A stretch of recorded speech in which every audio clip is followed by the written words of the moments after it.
Alright, so after a short dinner break, I came down and checked out the guitar body, and was pleasantly surprised to see that the stain actually darkened up a little bit while it was hanging to dry. So that's a good thing, and it's good to know that, because that means that obviously it's going to go on a little bit lighter and dry down a little bit darker. So I just have to keep that in mind as I'm applying more stain, so that I know that I don't go too far with it. Okay, putting the sweaty gloves back on, that's always fun. Alright, so I've missed a little spot in here too. Need to get that. There's no glue on here, so that shouldn't be an issue, but there is some of that filler, so sometimes I think it might block a little bit. But alright, let's go ahead and take this lid off. And actually, you know what I might do is I think I'm going to drop another drop or two of blue in here, kind of kick it up just a little bit. Okay, just a little bit, and maybe just a touch of water.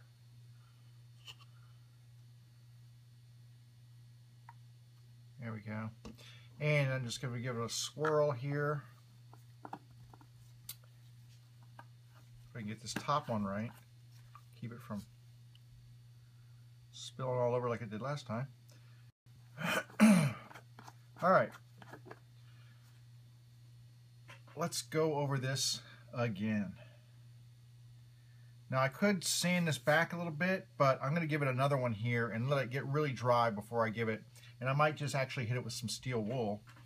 But let's go ahead and add another coat on here.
For my neck to, or not my neck, but the body to dry, I thought I would just show you the neck.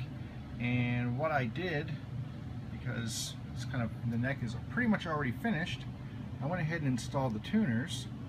And you can see there's staggered height tuners, and these are Shaler locking tuners. They're Fender marked on there. You know, they got the Fender F on there, but that's okay. I don't mind. It's not a Fender, but I think Fender licenses the tuners from Shaler, and I have these on my American Deluxe Tele, and they're really great tuners.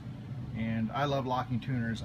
Whenever I put tuners on a guitar, I put locking tuners on now, because they're just so much better than wrapping string around a post. Anyway, and that's pretty much all I have to do to this neck before it's ready to put onto the body. They already installed the neck, or the neck. They already installed the nut for me at Warmoth. So that's a Graphtec black tusk nut right there. And the only thing I might do still is I might just round the edges of these frets just a little bit. They're just a teeny bit sharp right on the edges. I mean, they're not bad. I could play it, and I've got guitars that were in much worse shape than this. They're really well finished on the edges, but they're just a little bit, see if I can get the light on them. They're just a little, I prefer them to be a little bit more rounded on the corners is all. So anyway, I might hit them up with some 1000 grit, tape it off, hit it with some 1000 grit. That'll be especially something I can do after I'm waiting for like my coats of lacquer to dry, because that'll take much longer than stain. So anyway, little update on the tuners, and now back to waiting for the stain to dry.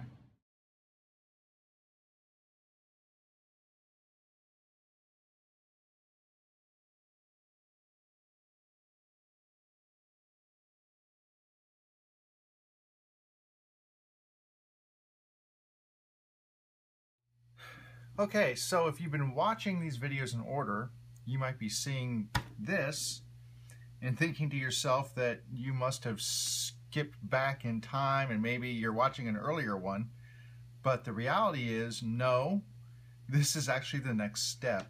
It's not the step I had planned, but it's where I'm at right now, and I've kind of had a change of heart about where I'm going to go. So I was, in the last segment, I'd done really dark and I tried to do some light, and it just wasn't working out. It wasn't blending like I wanted it to. It just didn't look good. So I decided to go out and sand it off. So I'm sanding it all off, and I'm actually working on the front.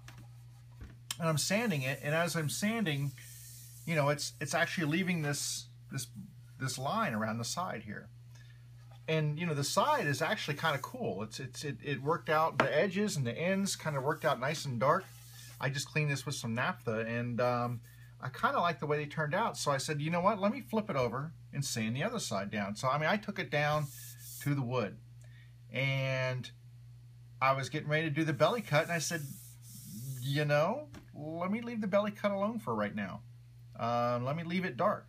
And so this is kind of where I'm ending up. Now I'm still going blue, but I wasn't happy with the blue I had, and so to get rid of it, I had to take it off. But I'm thinking I might go with a lighter blue and leave the dark around the edges. And I think that actually would be really unique. I haven't ever seen a guitar like that before. Obviously, if I don't like it, I can take it back off again. It's not easy, but it can be done. And I'm thinking, you know what? Maybe I'll just try a nice even blue tone on here, and I'll do the same on the back. I'll leave the sides the way they are, and I'll have kind of a two-tone kind of a thing going on, and that might look kind of cool. So that's where I'm at right now. I actually took this medium and I watered it down, so it should be much lighter than it originally was. And I'm going to start going back with some blue again. And let me make up a pad before I put these gloves on. So I'm going to start going back with some blue again. I'm going to use a different applicator pad. Let's get rid of all of these for right now. Just have one applicator pad in here. And it's about time to cut some new t-shirts up. But anyway, I was looking at that going, you know, I just wasn't happy with it. And I really want this to be something that I really am happy with. I've worked hard.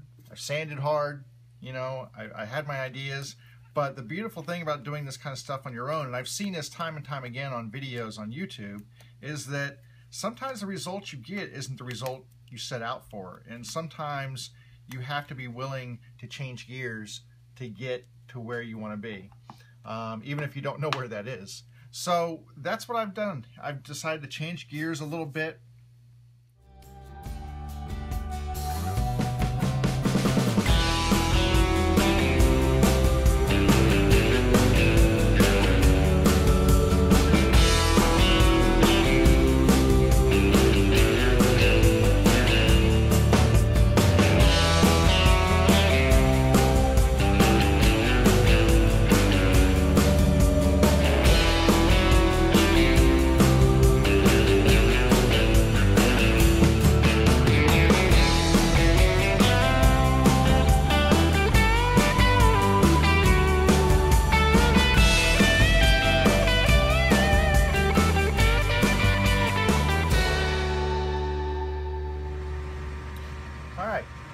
So that's where I am right now, and it's interesting. You notice, well, this is okay, this is two pieces of wood.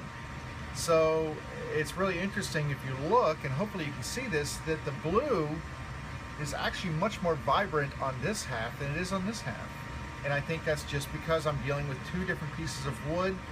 I don't know if this is book matched or not, you know, if it's, which basically they cut a piece of wood in half, flip it over, and then it's the same piece.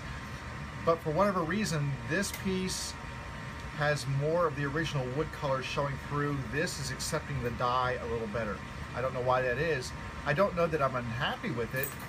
It's different, and I think on the front it's not quite as much. So on the front, this would be the half that actually wasn't accepting the dye as well on the back as this. They've been treated the same, so I don't know. Anyway, I'm gonna hang this up and let it dry, and then come back down and throw a little bit more dye on there and see if this is the look that's gonna be the winner for me. I guess time will tell. So we'll be back in a little bit.